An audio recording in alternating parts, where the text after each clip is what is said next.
Armchair Explorer is a part of the Voyescape podcast network. Check out all of their shows from around the world at voyescape.com. This episode is sponsored by Smart Travel, a new podcast from NerdWallet. You know, we've all got that one friend, haven't we? That one who finds all the best travel deals, picks the right cards, and somehow ends up in first class for the price of coach.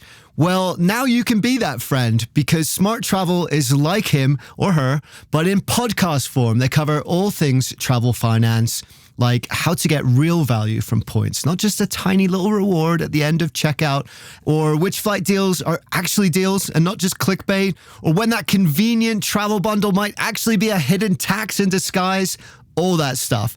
So travel smarter and spend less with help from NerdWallet. Follow Smart Travel wherever you get your podcasts. I jumped in and, the surge is going crazy. There's huge swell and you're floating in what looks like an ocean of stars, because each bite that the sharks take, there's an explosion of fish scales, like scales literally raining down through their gills. And, after a couple of minutes, the bay ball has entirely been eaten and you're just floating in what looks like a galaxy of stars.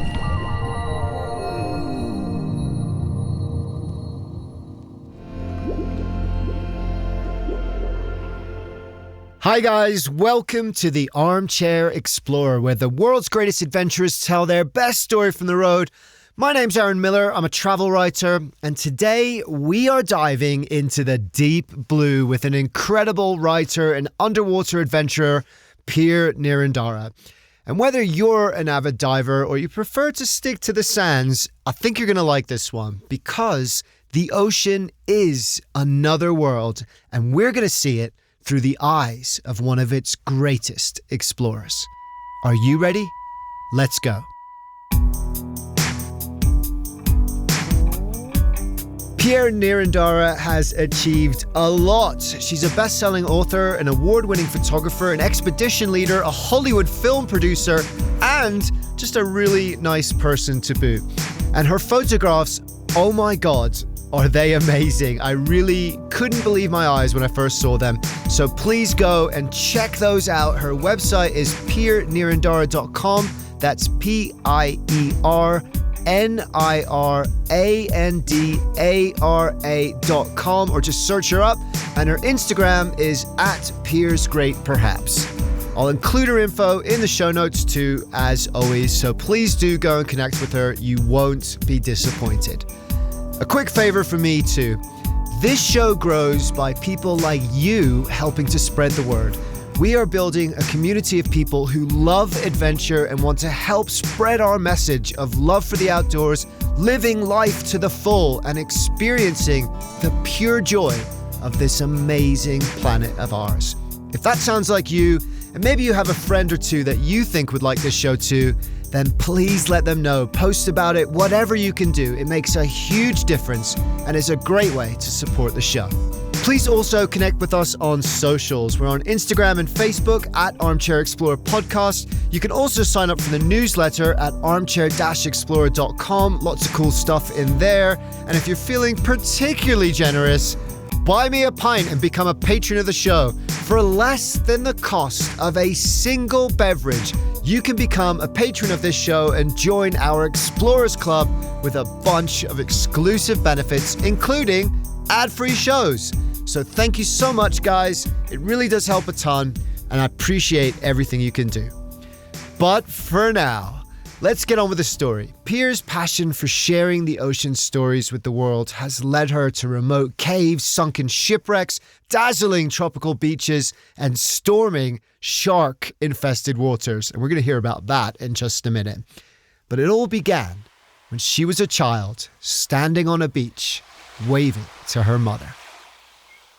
I was very fortunate in the fact that I grew up in Thailand, and I spent my childhood foraging around on the beaches. My mom would teach me about the various, shellfish and the shrimp that lived in the sands and all these different, just like a very idyllic childhood in that sense. And so that love for the ocean has always been there. It's always permeated my existence.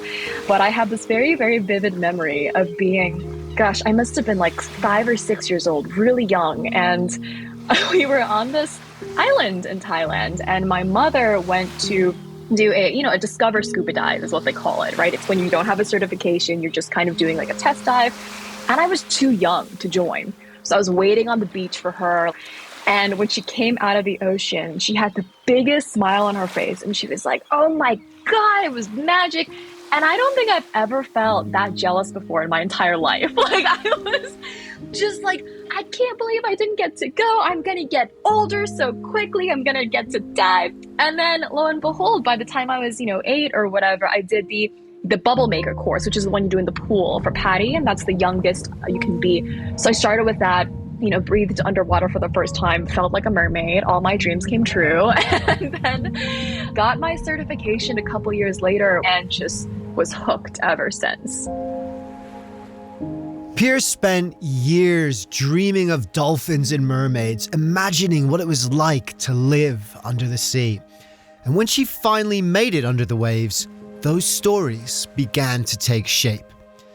In fact, Pier is actually still Thailand's youngest published English writing author. At just 15 years old, she released the first novel of her children's fantasy trilogy, The Mermaid Apprentices.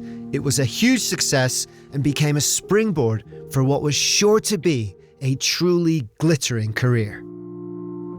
My high school life was basically doing book tours, writing children's books, but ultimately felt like I kind of hit the ceiling in a way. So went to college in Boston and then fell into the film industry out in LA and had a very incredible career working as a producer and also representing book to film rights at an agency. I worked at Sony, the studio, just did really cool work. It was very lucky and was rising rapidly and had this kind of career path carved out for me, but was feeling a very deep sense of ennui and just kind of, restlessness, but wondering, there must be something else out there. So I booked this trip to go diving on what's known as the Sardine Run. It's essentially the largest underwater migration on Earth. So every single year, these shoals of fish, the sardines, migrate up the coast of South Africa, and with them come the predators that hunt them. So think whales, sharks, dolphins, birds, just a ton of pelagic species hunting these fish. The Sardine Run is astonishing in scale. In fact, it is estimated that in terms of biomass, it rivals even the wildebeest migration in Africa. And that is the largest animal migration in the world. Shoals can reach up to 9 miles long. The activity in the water is so immense that it can be seen from an airplane. The sardines travel in groups of thousands at a time to guard against the many predators that follow them. But those predators are smart, and they herd the fish into smaller concentrated groups called bait balls to make them easier to catch. It is a feeding frenzy, and witnessing these bait balls firsthand is one of the greatest marine spectacles on the planet. It's on one of the most beautiful and also historic places in South Africa called the Wild Coast. So to get there, you have to fly down to South Africa first, and then you have to take a smaller plane, like a puddle jumper plane. Then you have to drive down these pothole-ridden paths to get to this very remote destination that very few tourists go to. And then I spent a week diving the Sardine Run, essentially on this rubber dinghy, riding up and down the coast in crazy conditions. Because by the way, it's South African winter, so there's huge swell. It's very cold, and I have this memory of being on this boat for days on end. We're looking for the diving birds and signal the bait balls, and we finally find one. And the boat drives up to the edge of them, and the South African guide yells, "Jump!" And I look over to the side, and there's this must have been 2 or 3 meter long shark that's right next to the boat that's just chowing down on this bait ball. And I look back at the guide and I'm like, right now? And he looks back at me and goes, "Isn't this what you paid for?" And I was like, okay, he's kind of right. So I just swallowed the fear that I had and I jumped in. The water around her was boiling and frothing with the hunt. Large grey shadows appeared one after another in an endless parade of the sea's top predators. In that moment between jumping off the raft and hitting the water, she was frozen with terror. But then she landed, went under the waves, and everything changed.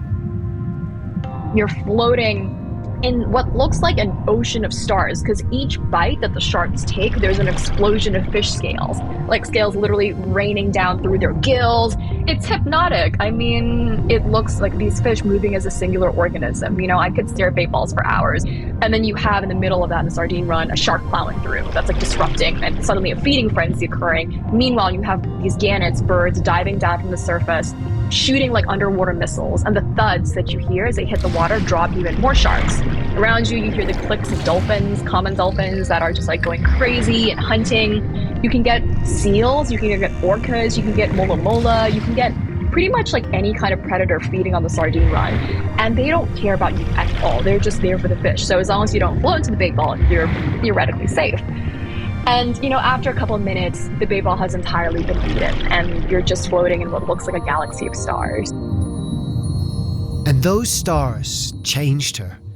The restlessness and emptiness she had been running from floated away on the ocean currents, along with those galaxies of silver scales. After that trip, my whole idea of the life that I had planned for myself was just completely ruined. So I went back to LA and pretty much almost immediately quit my job and strapped on a backpack and went solo traveling across, basically for like 6 months straight. Went to 20 countries across 5 continents, but primarily spent time in Southern Africa.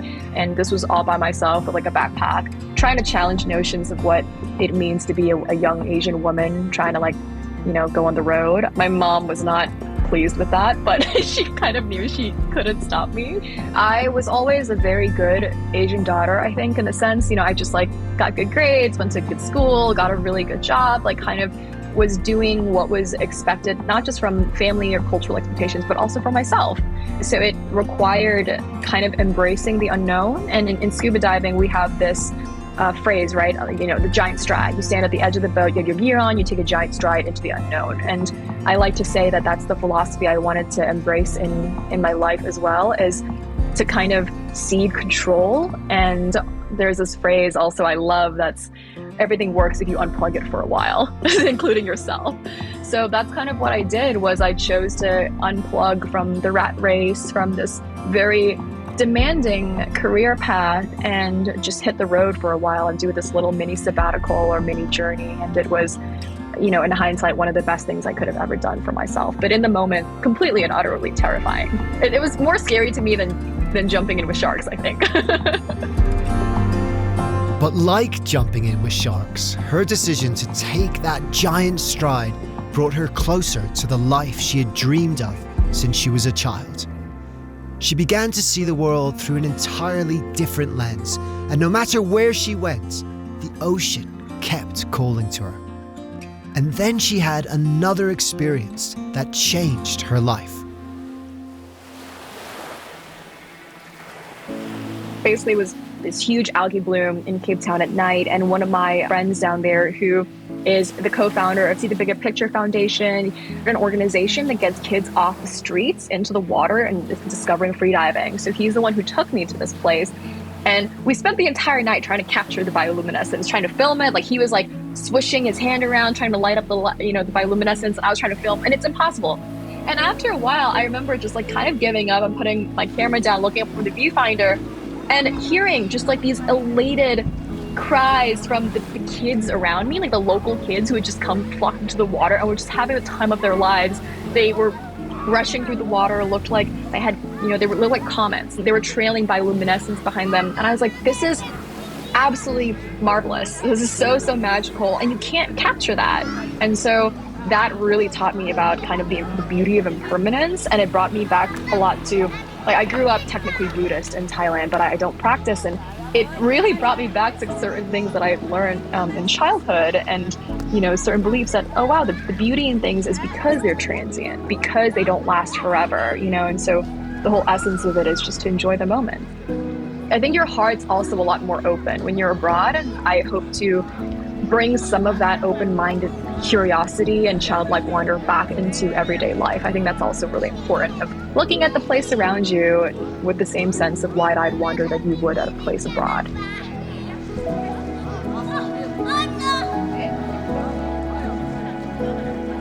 After trekking across 5 continents, she returned home to California and asked herself the inevitable question. Now what? Her answer came to her almost immediately. More of this. Pier quit her high-flying career and dedicated her life to the ocean. Now she regularly leads dive and snorkel expeditions to the far reaches of the world, from the pristine blue waters of French Polynesia to the rugged Pacific coastlines of Costa Rica and more. But one of her favorite trips, and it's as mind-blowing and amazing as the Sardine Run, occurs every year just off the coast of the Baja Peninsula in Mexico.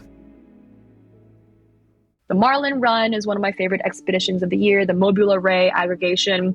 I've seen some incredible wildlife in Mexico, and the marlins are so fast. They almost look like soldiers when they're hunting in formation, and they're just like so rapid in their movements that they can be in a split second right in front of you, snatching a sardine from like right in front of your eyes. You get pelicans there that are feeding that you can photograph. They've had orcas, humpback whales are migrating through the area. You could also see we've had aggregations of like thousands of mobula rays, like so many mobula rays just like in this vortex, like swirling around. It's pretty wild. They look like an ocean of bats almost. And this last trip we went on to see the mobula aggregation this year, we saw, it must have been dozens of them jumping, like leaping out of the air. It was incredible. It looked like sea pancakes, just like flapping up and down, leaping into the air in a whole row, and just seeing these massive vortex of the mobula rays. They will literally follow you for the entire dive. They enjoy your bubbles. They really like to like come and get tickled by your bubbles. So they'll come over and just hover above you. And we've had manta rays follow us for the entire dive up all the way through our safety stop to the surface. If the Sardine Run is all frenetic energy and spectacle, this is more of a meditation, like watching a giant flock of graceful birds flying in slow motion, and then slowly, as they accept you, soaring with them. But while Pier loved the whip-fast marlins and the flapping tornadoes of mobula rays, her most memorable wildlife encounter on that Marlin Run was with something much, much bigger. One of these years that I went on the Marlin Run, we jumped into the water. We were looking for marlins, and we end up getting a blue whale, which was just the most unreal experience. We were very far offshore, so like we weren't even, I think it was like technically almost like international waters at that point, and we were so far off. We had no idea there was going to be a blue whale there. We were like looking for bait balls. And so jumped in, came out of the water, and I could hear my friend like screaming through her snorkel, just like, ah! We come up and we yell to the guy like, Ballena azul, like blue whale. And it was a very, very curious juvenile blue whale that literally like came up to check us out. Like we didn't swim after it, nothing. I literally just dropped in and it came up to the boat. It was a really, really wild encounter and completely on the whale's terms. Blue whales are the largest animal that has ever existed on this planet, reaching 80 feet or more in length and weighing roughly 150 tons, the equivalent of more than 30 African elephants. Seeing a blue whale in the wild is incredibly rare. Diving with one is even more so. Before whaling decimated their population, it is thought there were more than 250,000 blue whales cruising the seas.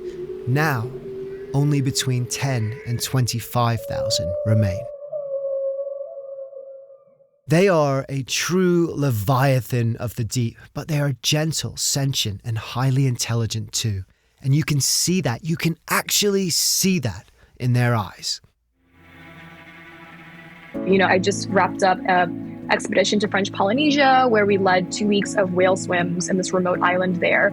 And we had, must have been almost every single day, we had a mom and a calf encounter because, you know, the humpback whales are migrating up from the colder waters of Antarctica to come and calve, nurse, you know, give birth, all the things in the warm Pacific Ocean. And so they're just hanging around these islands, and you can jump in, very, very milk drunk, curious calf, swimming up to you. They're still trying to figure out their buoyancy. They're not really sure yet what you are. They're very clumsy, and they're just kind of flapping about and doing their thing and looking at you with such a profound curiosity. And when you have an animal that is also curious and will come up to you and wants to like interact, like it looks at you, you make eye contact, there's something that just pulls at your core that is so indescribable. And it really shows you kind of like you start thinking a lot more about the impact you have on the environment and on these animals that live. Like if I ever had a time machine, the place I'd want to go to the most would be like the ocean, you know, decades ago, and just see how alive it was back in the era of Cousteau.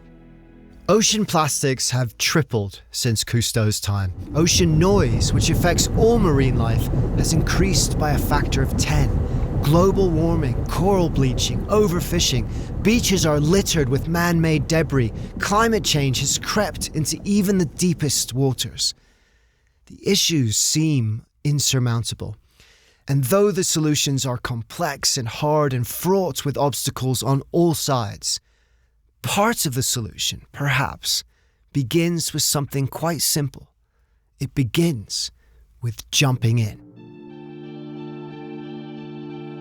Paul Nicklin and Christina Mittermeier, who are, you know, two of the most renowned underwater photographers and conservationists out there, they talk about breaking down the walls of apathy. And so for me, like when I lead these expeditions or these trips underwater, bring people underwater, the goal is if you have an incredible kind of like just like transcendent encounter in the water, or especially with an animal, like a whale, for example, right? You go, you swim with this amazing, it's like being on safari, but underwater, and you get to almost like interact with these animals. It breaks down these walls of apathy. Like you actually, it's impossible to come out of the water and not care about the well-being of these animals, of like, oh, look what we're doing in the ocean. I've had encounters where I'm swimming and I see this beautiful shark and it has a hook dangling off of the side of its jaw, or, you know, seals with like plastic around their necks, or turtles that are kind of like looking at plastic bags and thinking they might be jellyfish. Or there's just these encounters where you realize kind of the impact we're actually having on the environment, and it's impossible not to care once you've had those experiences. So that's kind of what I hope to share with people, and having people have these personal encounters so that they can also come up and be like, what can I do better to kind of help out? The ocean is special. It's where all life comes from, and where we come from too. And though it is another world, a world we have not even begun to fully explore, we know more about the surface of Mars than we do the ocean floor.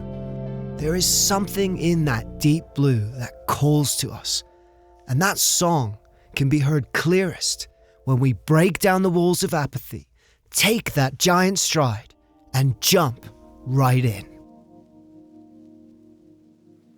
I remember doing a dive in the Maldives quite early on and feeling like I was floating through Finding Nemo, like that kind of magical landscape. You're essentially an astronaut, right? There are these quotes comparing diving like being exploring through space, and I felt like that was very accurate for me.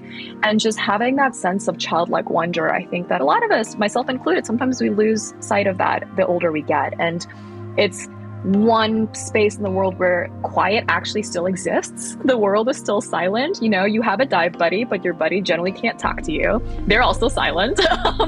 And so it's very meditative. And on land, I'm quite, you know, high energy and running around all the time. And the ocean is like the one space where I get to retreat and be still for a moment and be present. And, you know, when you think of breathing on SCUBA, it's very meditative. You know, taking these long breaths, calming yourself down, controlling your buoyancy. And so it's a very sacred place to me.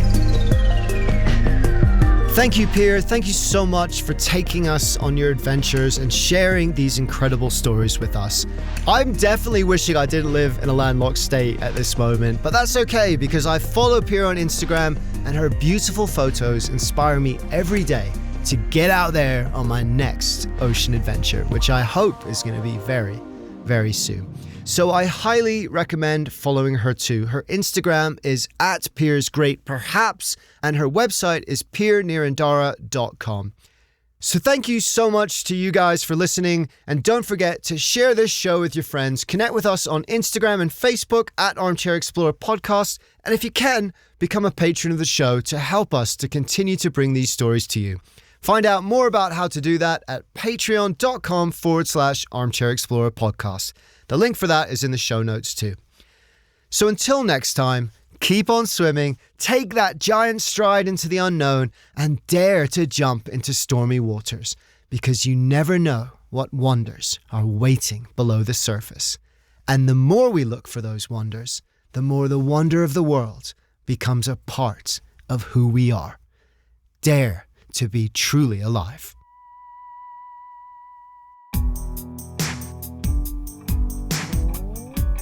This episode was produced by Armchair Productions. Find our other shows at armchair-productions.com. Jenny Allison co-produced the show with me, and Charles Tyree did the audio editing and sound design. I'm Aaron Miller. Thanks for listening. I'll see you next time. I'm Max Hortzorn, host of the Go Nomad Travel Podcast. Every week, I bring you a short 5 to 8 minute escape to somewhere unexpected. I cover the kinds of travel stories you don't hear anywhere else, quirky destinations, unusual adventures, and people who make the world endlessly interesting. If you love discovering new places but don't have time for a long show, these bite-sized episodes are perfect for your commute, your walk, or your coffee break. Join me on the Go Nomad Travel Podcast and explore the world in just a couple of minutes. If you want to travel more, ideally in luxury, but without the luxury price tag, this show is for you. I'm DeAndre Koch, and on Revolutionizing Your Journey, I use my unique vantage point as a financial advisor to break down exactly how my wife and I leverage credit card points and miles to fly business class, stay at 5-star resorts, and take bucket list trips for a fraction of the cost. Each week, I share real strategies packed with actionable tips and interview some of the smartest travelers in the game to help you revolutionize the way you travel. Travel well, live boldly, and find Revolutionizing Your Journey wherever you get your podcasts.